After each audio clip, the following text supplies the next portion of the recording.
عمر خود را فقط از پی هوا و هوس خود، از پی خواسته های خود، از پی نفس خود بودند و تمام عمر خود را از دست دادند، دیگر به جز ندامت و به جز پشیمانی چیزی دیگری به دست نمی آورند.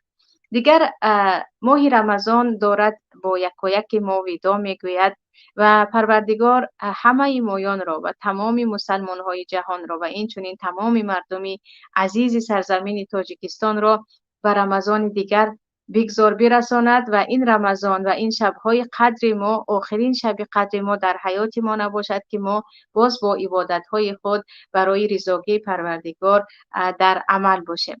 اینجا عزیزان خواستم صحبتی که بعد از رمضان چی، ما از رمضان چی حاصل گرفتیم داشته باشم. پیش از همه نفرانی هستند که پروردگار برایشان توفیق داد، توفیق عبادت داد که شبهای دهه آخر را با بیدارخوابی گذرانیدند، روزهایش را با روزه‌داری، با ختم قرآن و با تسبیح و عموما این ماه برایشان خیلی از ماه‌های پر از برکات و پر از عبادت بود.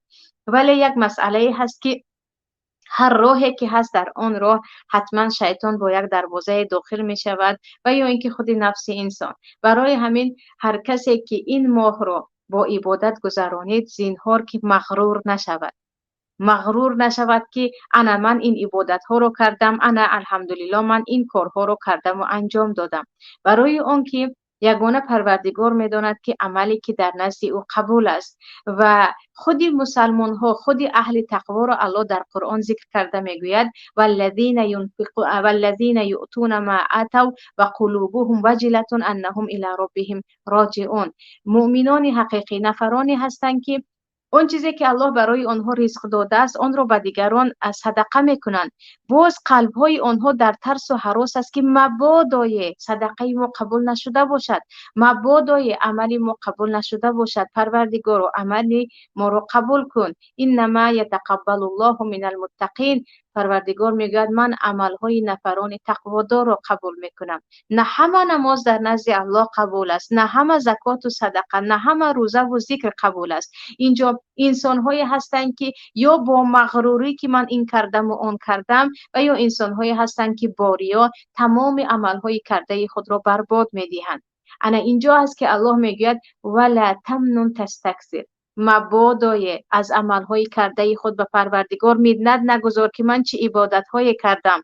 صاحب منت یگانه الله هست. صاحب منت یگانه الله هست، یگان بنده، نه در نزد مردم، نه به پروردگارش، نه خود به خود که این الکی عجب و غرور درونی هست منت کند یا گفتیم که برو غرور کند که من این عملها رو انجام دادم. یعنی آنهایی که با توفیق الله این ماه را با عبادت سپری کردیم مبادای شیطان به ما وسوسه نکند، مبادای مغرور نشویم که چی کارهای کردیم، برعکس در دعا باشیم که پروردگارا تقبل منا، از ما قبول کن. برای همین هم دعای صحابه ها، دعای اصحاب پیامبر، شاگردان پیامبر بود که تقبل الله منا و منکم صالح الاعمال و همدیگر در عید و جای مبارکبادی دعا میکردند که تمام عملهای کرده ما رو بگذار پروردگار قبول کرده باشد. یعنی دعایشان به یکدیگریشان این بود که الله از شما قبول کند و الله از ما قبول کند، نه اینکه ماشاءالله چقدر شما بیدار خوابی کردید، چقدر شما روزه داشتید، چقدر شما در از دادن زکات و صدقه بودید. چیز دیگر عزیزان، وقتی ماه مبارک رمضان رسید اکثریت مایان شروع کردیم به ترک کردن منکرات. گفتم من زیاد در تلفن نوارهایی که عموما به فایده من نیست نمیبینم. من از سریال و دیگر فیلم هایی که عموما به درد من نمیخورد نمیبینم. من عموما تا میتوانم زبان خود را زیر کنترل خود قرار میدهم، یعنی حاکمیت میکنم بالای زبان خود. همین گونه یک چند خصلت ها را در این ماه رمضان برای خود کسب کردیم و این چنین در من شاگردان عزیزی هستند، دخترکانی همش 15 ساله 16 ساله که سلام و رحمت پروردگار بود برای همشان، با خود قصد کرده بودند که هر روز اگر 100 سوم روسی باشد هم به یک کم بغل ما صدقه میکنیم. یعنی 30 روز رمضان زیاد آنها با یک 100 سوم پول روسی باشد هم فقط با خیر گذرانیدن. و این چنین خواهران عزیز هم هستند که گفتن ما همیشه در ختم قرآن هستیم. یعنی پیشتر اگر در گروه های واتساپ و ایمو با خویش و تبار همیشه چق چق میکردیم که به خانه چی خریدی و چی خریدنی هست و چی پختی و چی خوردی و خوردنی هستی. نه، در رمضان گفتیم امروز چند پاره قرآن خواندی، امروز تو کدام سوره آمدی، امشب چند رکعت توانستی نماز خوانی. همین گونه گروه هایی که با لغو و بیهودگی مشغول بود، ما در رمضان فقط از عبادت خود که به کی صدقه کردی و چند پاره قرآن خواندی گذرانیدیم. یعنی عموما ماهی خیلی با برکت بود برای زیادی از نفران متقین و اهل اسلام. اکنون عزیزان پس از رمضان چی؟ آیا گروه ها باز به خودش برمیگردد؟ آیا صدقه های پنهانی که ما میکردیم دیگر کرده نمیتوانیم؟ آیا نمازهای شب که گریه کنان که این ماه رحمت است، ماه بخشش گناه ها هست، این ماهی هست که دیگر نظیر ندارد با پروردگار، روز و نیازهای پنهانی می داشتیم، اینها دیگر چی می شود؟ با رفتن رمضان آیا پروردگار ما هم می رود؟ با این که رمضان ما را ترک می کند، آیا الله که می گوید الله لا اله الا هو الحی القیوم، نیست معبود و جز الله و او زنده و پاینده است، همیشه زنده است، همیشه هست، او هرگز شما را ترک نمی کند، هرگز شما را ترک نمی کند، هیچ لحظه شما را به حالتان نمی گذارد. آیا پروردگار هم ما را ترک می کند که ما دیگر ختم قرآن را یکسو می گذاریم، گروه های اسلامی را یکسو می گذاریم، باز از پی تماشای سریال های ترکی می شویم، باز از پی از این سایت و اون سایت در آمدن و نخریم هم فقط تماشا کردن لباس و کرته و چیز دیگر می شویم. با همین تماما گویا که رمضان رفت، گویا که عبادت ما هم تمام شد. یعنی این گونه احوال در زیاد انسان ها دیده می شود. برادرهایی که تمام ماه یک روز هم حتی نماز تراویح را ترک نمی کردن، پس از رمضان به نماز خفتن رفتنشان را نمی بینید. میگویند من کار دارم. در رمضان هم کار داشتید اما توانستید، گفتید ماه مبارک است، هر چی باد و باد من به تراویح باید خودم را برسانم. در غیر رمضان هم پروردگار حی و قیوم است. اون نامه اعمالی که در رمضان نوشته میشد در غیر رمضان هم نوشته می شود. اون اللهی که در رمضان تمام عبادت های ما را قبول می کند، در غیر رمضان هم همیشه رحمت او باز است که آیا توبه کننده ای هست که من قبول کنم، آیا بنده ای هست که به من نزدیک شود به او نزدیک شوم، آیا بنده ای هست که مرا ذکر کند من هم او را یاد کنم. یعنی پروردگار همیشه حی و قیوم است. نباید با رفتن رمضان اعمال صالح ما هم برود، با رفتن رمضان ختم قرآن ما هم برود، با رفتن رمضان نمازهای دل شب ما هم برود، با رفتن رمضان پایبندی ما به مسجد هم از بین برود. خیلی زیاد در تاجیکستان که این شرایط به ما نیست که پروردگار توفیق بدهد تا مساجد برای همه باز شود، برای هم زن و هم مرد و هم خرد و هم کلان. اما چی در اروپا، چی در خود روسیه حتی زیادی خواهرانی بودند که نماز تراویح را در مسجد میگذرانیدند. خواهران تاجیکی ما، خواهران عزیز، پس از رمضان هم پای خود را از مسجد کنده نکنید. بگذار قلب شما همیشه مدام معلق مسجد باشد. این مسجد است که در این زمان فتنه یگانه جای آرامش برای ما هست. و چه خیلی گفتم برادرانی که تمام رمضان پایبند تراویح بودند، بگذار تمام دیگر ماه ها هم حدی اقل یک نماز خفتن که دیگر آخرین نماز روز ماه هست در مسجد گذرانند، تا اینکه قلب ما با جماعت مسلمان ها باشد و عبادت ما در خانه از خانه های پروردگار باشد. و البته اینجا خیلی انسان دیگر بعضا انسان میخواهد داد بزند و انسان هایی که چقدر گناه را توانستند در رمضان ترک کنند. یک برادری ناسکش کلا ناس نکشید، یک برادر سیگاری به سیگار دست نزد، یک خواهری که عموما نماز نمیخواند گفت رمضان است من باید نماز بخوانم، لباسش را هم لباس مرتب و با آدابانه کرد. مادری که تمام روز در دهانش دشنام بود گفت من روزدار هستم و دشنام نمی کنم. خانه هایی که همیشه با جنگ و جنجال مشغول بودن همیشه با آماده کردن افطار و با خوشی و خرسندی بودن. پس از رمضان یک بار همه به خودش برمیگردد. یکی اوری از این که دیگر شیطان های زنجیربند آزاد می شوند، دیگر این که زیادی ما فراموش می کنیم که پروردگار رمضان پروردگار سایر ماه ها هست. اللهی که در رمضان بالای سر ما بود در دیگر ماه ها هم هست. ما نباید فقط در رمضان این گونه با تقوا باشیم، این گونه از الله ترسیم، این گونه فکری ما باشد که من روزدار هستم من دهانم بسته است یا من نیت کرده استم و من تا میتوانم خودم را به دست گیرم. یعنی همون گونه‌ای که در رمضان همیشه مراقبت الله که الله در پیگیری ما هست در قلب ما جا شده بود، بعد از رمضان هم باید در ما باشد. چیزی دیگر این است که روزه‌داری هست. در رمضان روزه داشتیم از صبح تا شام، پروردگار قبول کند. گرسنگی و تشنگی ما را که به خاطر انشالله فقط رضاکی خودش بود. زیادی ها هستند از این رمضان تا رمضان دیگر یک روز هم روزه نفل گرفته نمیتواند. حتی خواهرانی هستند که قضایی که در رمضان به خاطر بیماری زنانه یا یگان بیماری داشتن تا رمضان دیگر برایشان توفیق نیست که روزه بگیرند. دیگر میگویند من تشنه میشم، من وقت ندارم، من چیزی دیگر ندارم. بر علا حس میکنید که چقدر یک شیطان یک انسان را زیر نظاره و زیر حاکمیت خود قرار داده است. پیامبر صلی الله علیه و سلم تمام عمرشان روزه پنجشنبه و دوشنبهشان بود. روزه 3 روز 13 14 15 هر ماه هجریشان بود. و پیامبر صلی الله علیه و سلم بعضن حضرت عایشه میگویند ماه‌های بود در ماه محرم، در ماه ذوالحجه، در ماه شعبان چقدر پیامبر روزه می داشتن. یعنی نباید روزه رو مخصوص رمضان کرد. آره در رمضان روزه گرفتن فرض است، اما عزیزان در غیر رمضان هم چقدر پاداش دارد، چقدر آرامش دارد. ببینید اکثریت خواهران میگن شکر الله رمضان در اومد و ما دیگر جنگ و جنجال خانوادگی همون کم شد. از چه سبب؟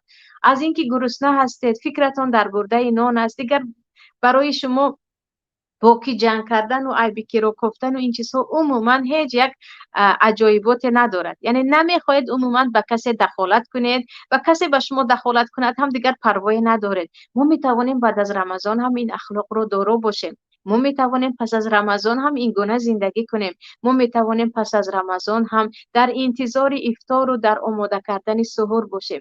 چه خوش است عائله هایی که در غیر رمضان هم پنجشنبه و دوشنبه جماعی روزه میگیرند، یا حداقل در ماه 3 روز چگونه که پیامبر صلی الله علیه و سلم به حضرت ابو هریره توصیه کرده بودند. حدیث در بخاری هست که این 3 روز را هر ماه هرگز ترک نکن که گویا که کلی سال را روزه گرفته ای. یک ثواب در ما در اسلام برابری 10 هست. وقتی انسان در یک ماه 3 روز روزه گرفت گویا که 30 روز روزه گرفت. برای همین هم هر ماه اگر ما 3 روزی روزه گیریم گویا که ما 30 روز رو کاملا روزه میگیریم. ببینید این گونه انسان ها رو پیدا کرده می شود. اونهایی که میگویند مثل رمضان من برای خود فرض کردم که هر ماه 3 روز روزه گیرم. و ما در ماه رمضان زیاد از خواهر و برادران و جز نمازهای تراویح نماز تهجد رو ترک نکردن. حدی اقل پیش از نماز بامداد 2 رکعت نماز میخواندن. ببینید نماز برای انسان آرامش میدهد. آرامشی که انسان در نماز حقیقی پیدا میکند در دیگر عبادت ها پیدا نمیکند، چون با پروردگار خود، با آنی که از تمام مخلوقات به او مهربان است صحبت میکند، به او درد دل میکند، به او بندگی خود را ابراز میکند و به او هم چیزهایی که به او لازم است، یعنی هر نیازی که دارد به نزد پروردگارش میبرد. اما بعد از رمضان چی؟ بعد از رمضان آنهایی که 2 رکعت حداقل نماز تهجد میخوانند، بعد از نماز خفتن یا 2 رکعت نماز نفل میخوانند، اون هم همان گونه که در رمضان خواندن پیدا کرده میتوانیم. خیلی کم پیدا کرده میتوانیم. انا برای همین هم عزیزان بیایید پروردگاری که در رمضان الله ما بود و از او ترسیدیم و برای محبت او را به دست آوردن اینقدر عبادت کردیم، یقین بدانیم که پس از رمضان هم با ما هست، پس از رمضان هم پروردگار ما هست. ختم قرآن پیامبر صلی الله علیه و سلم در رمضان زیادی ختم می‌کردند، اما در غیر رمضان هم همیشه برای خود وظیفه داشتند. بعضی از علما میگویند هر مسلمانی که در یک ماه یک بار قرآن رو ختم نمی‌کند گویا با قرآن قهری هست. نگذارید کتاب الله فقط در رمضان هم صحبت شما باشد، همراه شما باشد. گفته های الله در خانه شما فقط در رمضان صدا دهد. بگذار کل سال، یعنی تمام روزهای سال قرآن همراه ما باشد. حتی یک ورق باشد هم حتمی نیست مثل رمضان یک پاره خوانید. حتی 2 ورق باشد هم، حتی 2.5 ورق اگر هر روز ما بخوانیم، هر 4 روز ما میتوانیم یک پاره تمام کنیم. هر 4 روز ما میتوانیم یک باره تمام کنیم، یا اگر 5 باره خوانده ما 2 ماه یک ختمی کامل میکنیم. یعنی گروه های واتساپی، گروه های ایمو، خواهرانه که با همدیگر همیشه از ختم صحبت میکردید و برای یکدیگر خیلی یک تو بخوان و من میخوانم شوق‌آوری میکردید. بعد از رمضان هم زینهار که این رو ترک نکنید و این چنین برادرانی که اگرچه از صبح تا شام در کار باشند هم دویده آمده یک کمی باشد به دست قرآن میگرفتند، بعد از رمضان هم به دست قرآن بگیرند. کلام الله، سخن الله، قرآن الله، همیشه قرآن باقی میماند. قرآن فقط کتاب رمضانی نه، در رمضان و در غیر رمضان هم بگذار ورد زبان ما باشد که به الله قسم در خانه‌ای که قرآن همیشه صدا می‌دهد نه به آنجا حسد داخل می‌شود، نه سحر و جادو داخل می‌شود، نه جن و اجینه تاثیر می‌کند.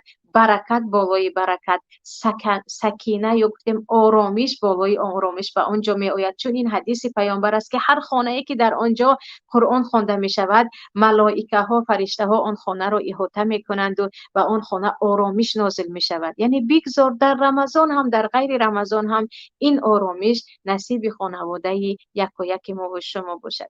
و این یک صحبت مختصری من بود، اگرچه گفته ها زیاد است ولی در رمضان از کلام رو دراز نکنم. اینجا بعضی سوال های هست که از جانب شما بیننده های عزیز الان در پخش مستقیم آمد و آن کم کم دیگر به جواب دادن شروع میکنم. اگر چیزی خطا هست از طرف من، از چیزی درست است به توفیق الله و از طرف پروردگار است. سوال یکم: السلام، زکات دهی باید گویی این پول زکات هست یا نه؟ البته که حتمی نیست. یعنی در دادن زکات مهم نیت هست. این نمال اعمال و بالنیات. یعنی بدون نیت هر پولی که به کسی دادیم، نیت زکات رو با قلبمون نکردیم و زکات حساب نمی شود. اما حتمی نیست به یک محتاجی که ما اساسا زکات رو به محتاجان میدهیم این زکات من است، این صدقه مال من است گوییم، خیلی به او سخت میرسد. یعنی گفتنش حتمی نیست. چی شما صدقه دهید، چی زکات دهید، چی صدقه فطر یا زکات فطر دهید، این هدیه از نام من است گویید. اما در قلبتان نیت کنید که این مال زکات خود را داده ایستادید. سوال دوم: اپا جان، همین در وقت حامله‌داری بی‌قوت میشوم، سردرد میشوم، نماز قضا میشود، گناهگار میشود آدم؟ البته که گناهگار میشوید. ببینید پیامبر صلی الله علیه و سلم و عمران ابن حسین وقتی بیمار بودند حتی نشسته نمیتوانستند، میگویند خواب رفتگی نماز بخوان، علی جنب خواب رفتگی نماز بخوان. در سوره نساء الله درباره وقتی که مسلمان ها رو روی دشمن هستند و دیگر خونریزی و کشتار است، الله میگوید نمازتون رو بخونید اما کوتاه بخونید، 2 رکعت، هر گروه 1 رکعتی میخواند.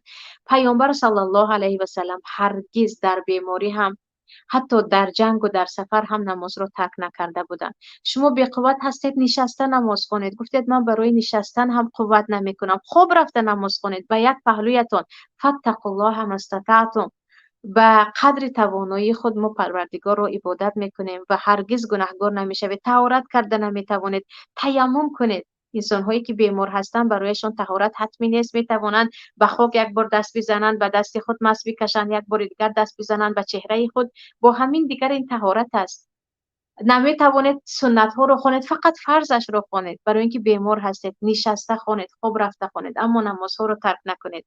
برای اینکه از عبادت هایی که پیامبر صلی الله علیه و سلم گشته و برگشته تاکید کردند و گفتند فرقی بین ما و بین کفار این نماز است. یعنی با نماز مسلمانی خود را اثبات میکنند. آنهایی که من مسلمان هستم میگویند و نماز نمیخوانند، باور نکنید به ایمانشان.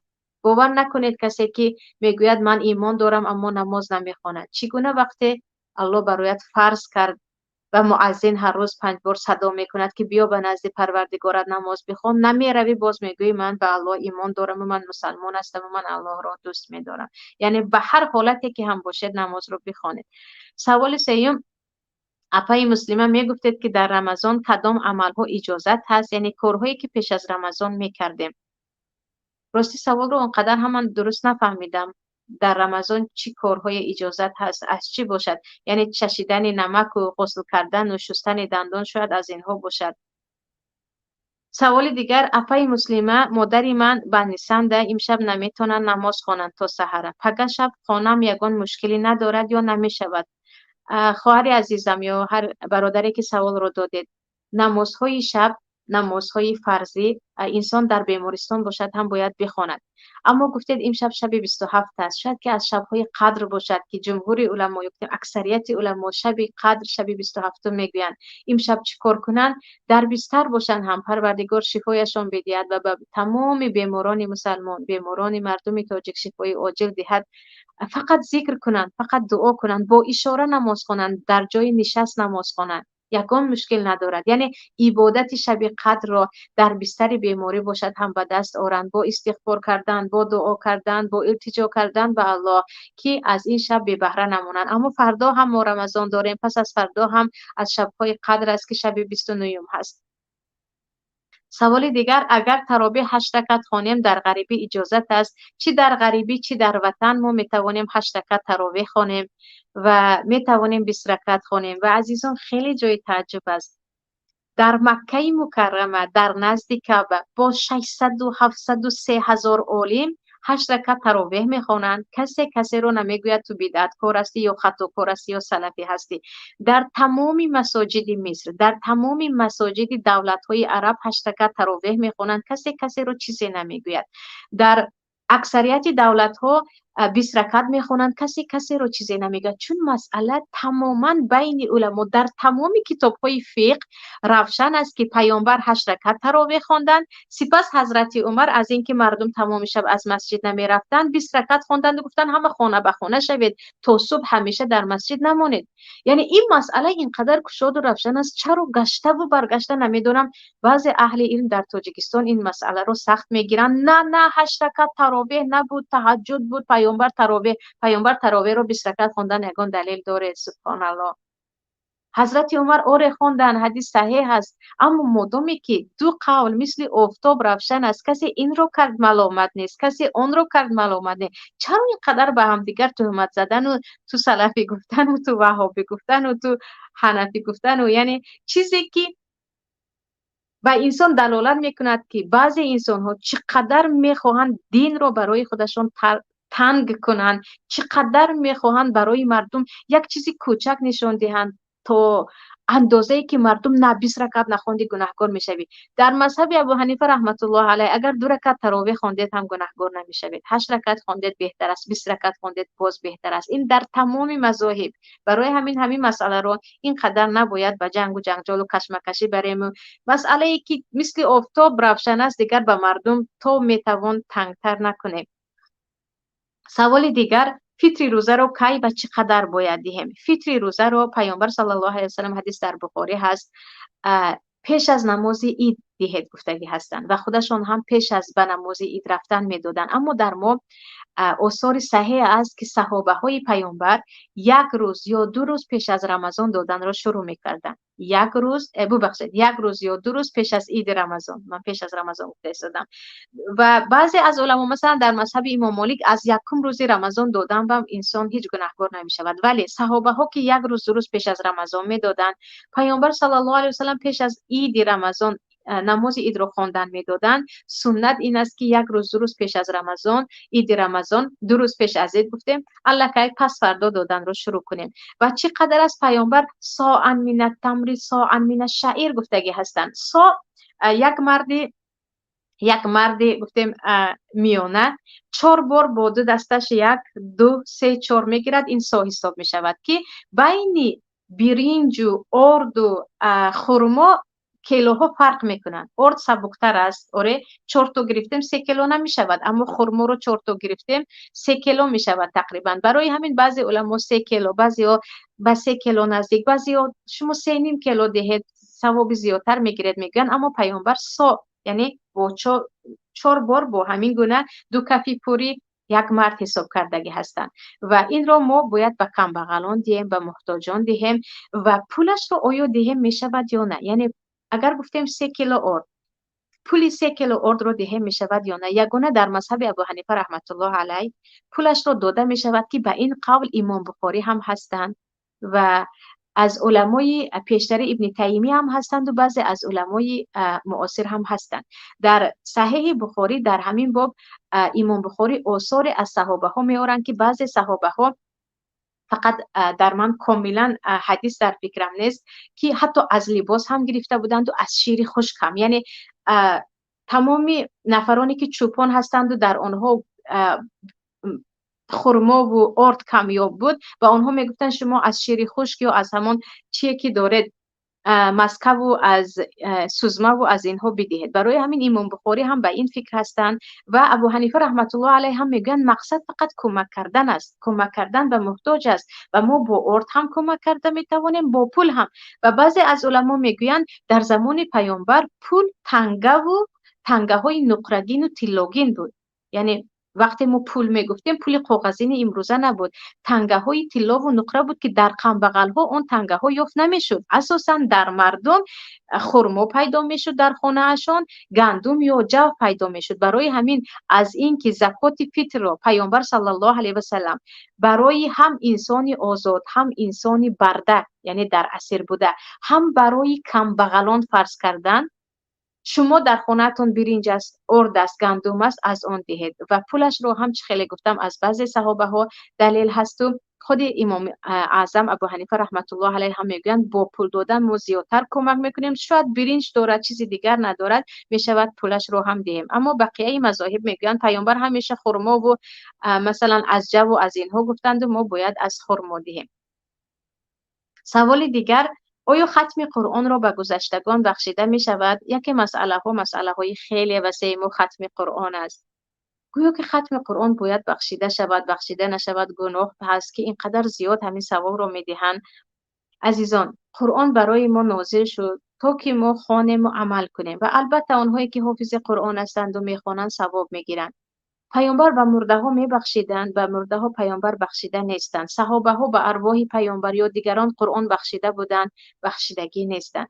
یگانه علما از جمله صاحبان مذهب امام شافعی و امام مالک و امام ابو حنیفه رحمت الله علیه اینها میگویند پیامبر صلی الله علیه و سلم بخشیدن ثواب صدقه رو اجازه دادن که حدیث در بخاری هست. حج کردن که ثواب حج به پدر و مادر می رود اجازه دادن. اینها عمل های ثواب است. دعا کردن که پروردگار مرده را ببخش که این دعا به مرده فایده می دهد، به این چیز حدیث 100% است. برای همین ختم قرآن هم می رسد. یعنی ثواب ختم قرآن رو کردید رفته می رسد. این سخن جمهور یعنی اکثر علما هست. بعضی علما میگویند پیامبر در حیاتشان نه برای مرده قرآن بخشیدند نه قرآن خوندند، فقط دعا میکردند که پروردگار گناهایش را بخش، ما باید دعا کنیم. پس انشالله که اکثر علما که به این قول هستند اگر بخشیدید گناهگار نمیشوید. سوال دیگر، روزها در پرازنیکاشون هدیه میتیند، خوردنش درست است یا نه؟ از کافر هدیه گرفتن درست است. از کافر هدیه گرفتن درست است. در ما آثار صحیح هست که به حضرت علی زردشت ها وقتی هدیه داده بودند در جشن خود، در بعضی قول ها جشن نوروز، حضرت علی گرفته بودند و پیامبر صلی الله علیه و سلم از روم و از مصر که در آن وقت مسلمان نبود هدیه می آمد می گرفتند. هدیه گرفتن از کافر در جشن آنها باشد هم باکی ندارد. اگر چیزهای خوردنیش حلال باشد و با گوشتی خوک یا ژلاتین و از این چیزها آمیخته نباشد خوردنش هم حلال، اما آنها رو به عیدشان تبریک کردن حرام است. برای اینکه آنها رو مبارکباد گفتی گویا که قبول کردی که عید آنها درست است. سوال دیگر، السلام علیکم، برای ما یک دعا کنید معلمه جان، فرزند نداریم. کسانی که در افر هستند برای من دعا کنید.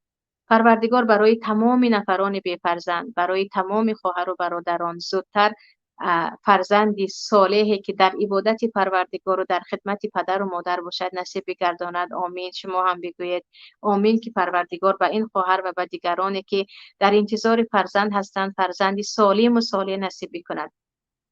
نماز تراویح مرد یا از زن چی فرق دارد؟ نماز تراویح بین مرد و زن فرق ندارد. فقط زنها اگر جماعت تراویح خواندند،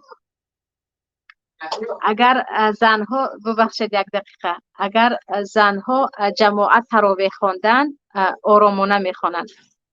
سوال دیگر، خواهش میکنم نماز شب قدر رو فهمانید، چند رکعت چطور باید خواند، از دیگر نمازها چی فرق میکند؟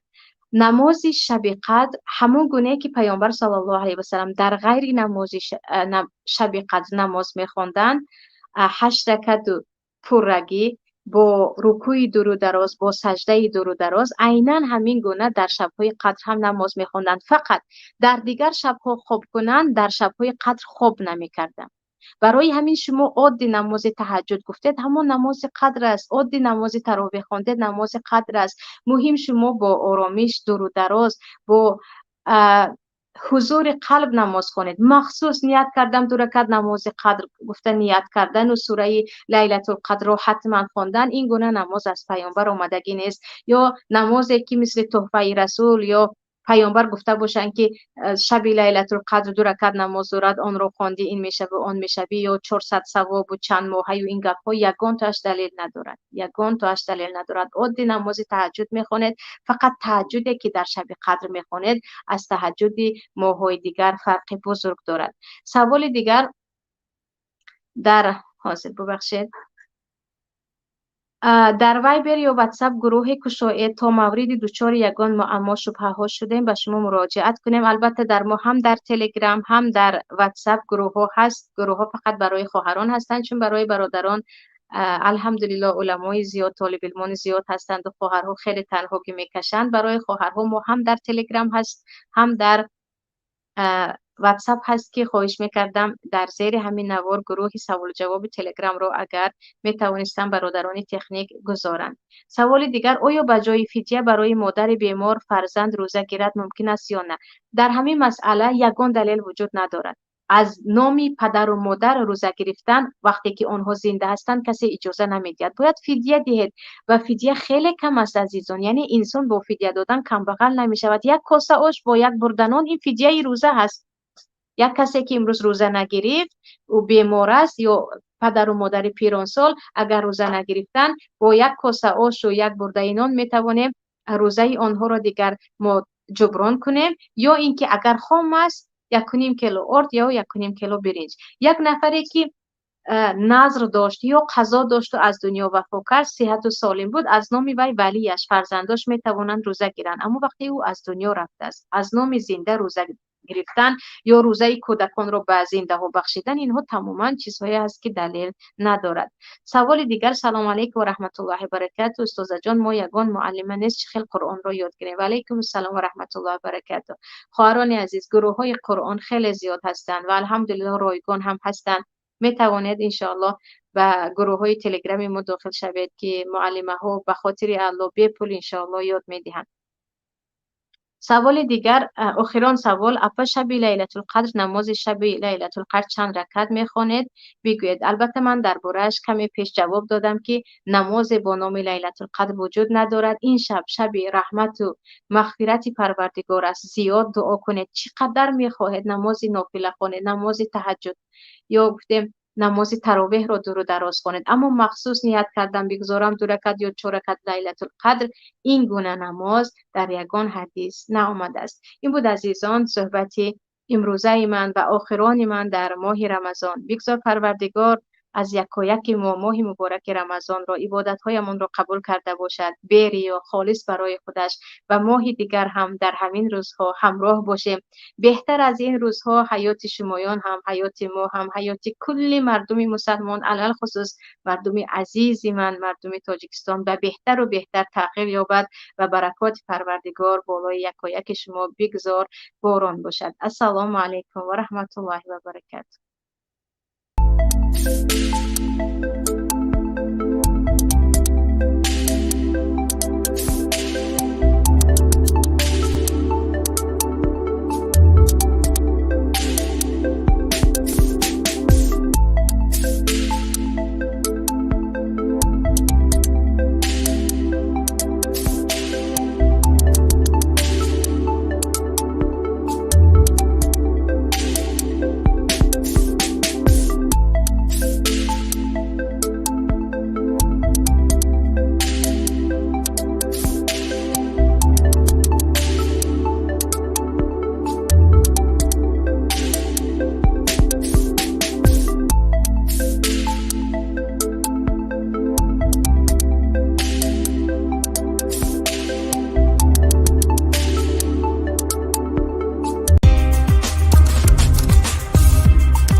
قرض بانک و تجارت، درستی نظارت، طرز حلال شفا، همکاری وعده وفا، احکام هجرت، سفر، طبق شریعت نظر. این همه در برنامه ترازوی عمل.